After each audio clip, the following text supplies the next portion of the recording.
Hi guys, how are you doing? So today what we're going to do, we're actually going to install some spacers on the wheels to actually gain some width on the Can-Am. So the reason we're doing this is once we raise the Can-Am a couple of inches, what happened is the wheelbase actually reduced a tiny bit, and which is not much, but what's more important, the center of gravity actually raised a little bit on the vehicle, which makes the vehicle a little bit more unstable. The reason why we've been, rolling up a couple of times. So what we're gonna do and how we're gonna compensate for that, we're gonna use these 2-inch spacers for the wheels that we will install on the Can-Am. So I actually bought 4. It's gonna be 2 in the front, 2 in the rear to make sure that we gain that extra width. So what we're gonna do now is I'm just gonna measure from center to center here to see exactly what is the width that we have on the Can-Am. So right now, center to center, I have 62 inches, 62 on the inside, and then 72 on the outside, which is basically what we have from stock. But what we're gonna do is, because of the center of gravity, it's a little bit higher, the balance is a little bit off. So what we're gonna do is we're gonna compensate with this, which will bring the vehicle back to original, having the cantilever balance even better.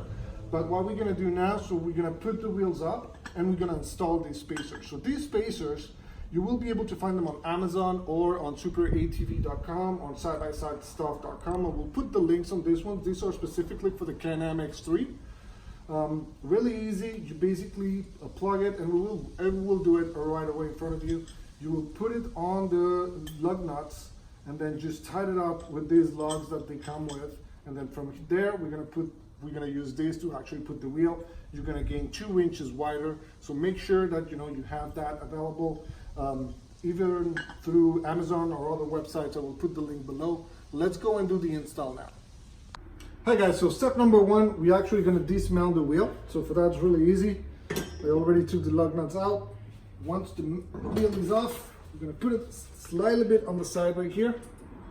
Now we're going to put the wheel spacer, and we're going to put it right aligned with the 4 lug nuts here, this way.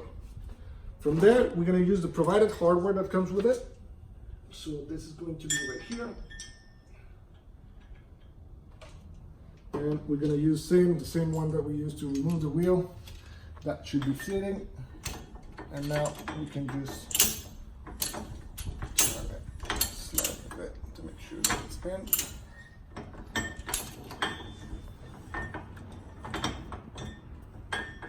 There we go. When it's there, set it up. You want to make sure that it's even. So just put it enough that it's against the spacer, but don't tighten it. You want to make sure that you do that evenly on the 4 lug nuts. So for here, I'm tightening it by hand, making sure that it's in. There you go. I'm going to do it by hand. It's really hard to get some space, but the tools that you should use, for example, the cross that I have actually fits, and it should be able to fit. You can use also another kind of tools that you use, but here, no problem, it fits. We're gonna just tighten by hand just to make sure that everything is against, and then we're gonna start tightening it up to make sure that everything is in place as well, and it's even as well. You wanna make sure that it's even, because these spacers are gonna take the balance on your wheel. All right guys, so now we made sure that everything is tight. We make sure that it's secure. Everything is really, really tight. So now what we're gonna do, really easy, put the wheel all the way back in, and we're gonna be shit.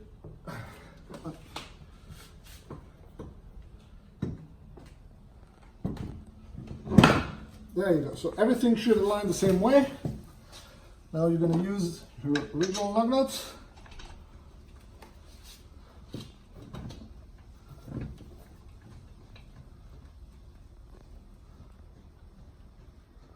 Put them in.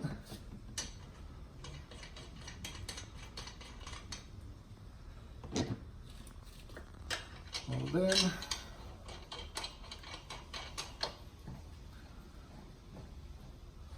and what we're going to do is we're going to drop the vehicle and make sure that everything is tied up. All right, so we've done the front, so now we're gonna take some measurements.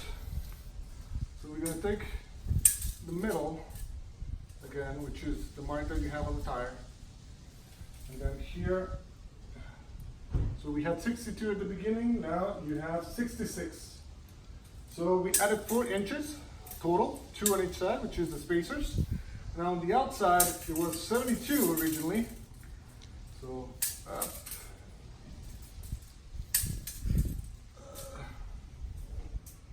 72 originally, and now we have same 76. So same again, we added those 4 inches, 2 on each side. So as you can see now, it's way wider. It gives her more stability, the gravity, and the balance is going to be way better now when we go right. All right. So as you can see, it's really easy. It's a really easy step. This, what it will do, it will give you more balance on your vehicle. It will give you a little bit more balance, even if you rise up your vehicle as well. It does the exact same thing for a razor. A razor, if you do the exact same thing, rise it up, and you want to widen it up, that's going to give you way more balance, so you will be able to have more stability on your vehicle. A lot of people do that, especially if you race or you go really fast. What you want to do is make it wider so you have more balance, so you don't turn up or you don't roll over. So thank you guys for watching. We're going to do the same thing on the wheels on the back. So make sure you subscribe, you like the video, click on the little bell so you don't miss any further videos. We're going to do a lot of different rides. We're going to be talking about all the accessories that we are going to install in this vehicle and that we already installed, and all the needed performance. So I really appreciate you guys, your support. Make sure you click on subscribe and share so we can support the channel as well. Thank you very much.